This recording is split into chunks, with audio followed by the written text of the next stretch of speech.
Eid Mubarak again to all our Muslim viewers. We're now being joined on the news at 10 by Imam Uthman Animashaun, who's the Mission Board Secretary as well as the head of Dawah for Nasirullah Fatih Society of Nigeria, NASFAT.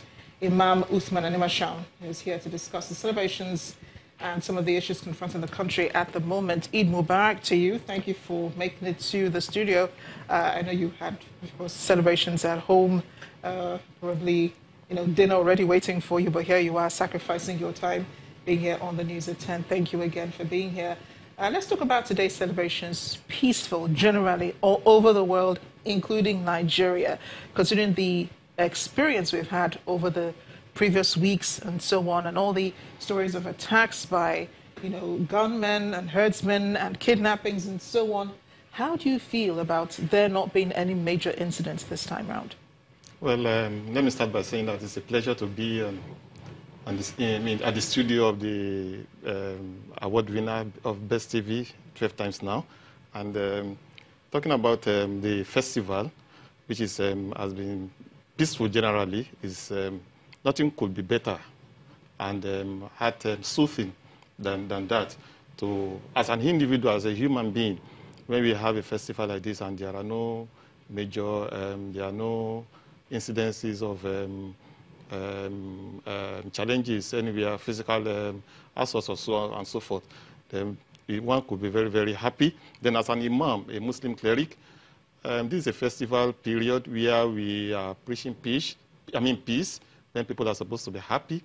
And when there is peace, then one will be very, very happy about that. Yeah, I know I told you before, we came into the studio how peaceful, the whole celebration has been without any incidents, and it seemed rather downplayed. It may be, not a lot of noise made about it though, but after this we go back to the real life, which is, the security challenges facing the country.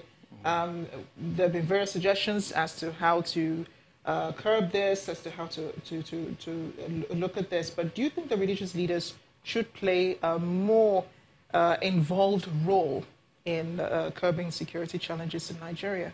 Yes, religion, if you look at religion is here to teach or to teach us about things that will make our society a secure place. And we look at Islam, our Prophet Muhammad sallallahu alaihi wasallam has actually taught us that we should be very cautious of three things that can bring about insecurity in the nation. And these three things are ignorance, ill health, and then poverty. If we take care of these three things, if these three are adequately taken care of in society, we are going to have a secure nation.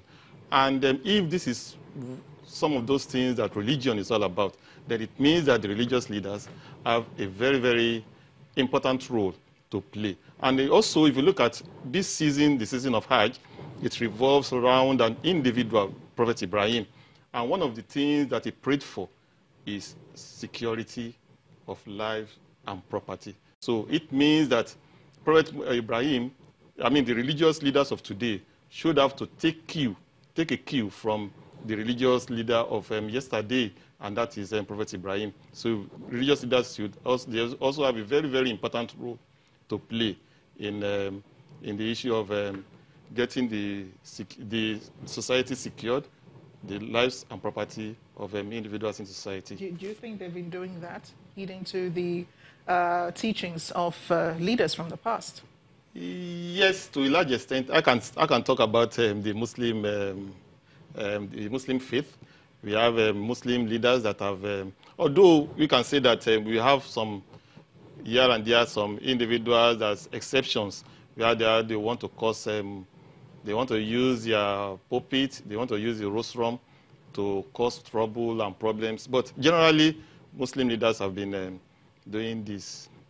So, the country's unity has been subject to debate in different fora.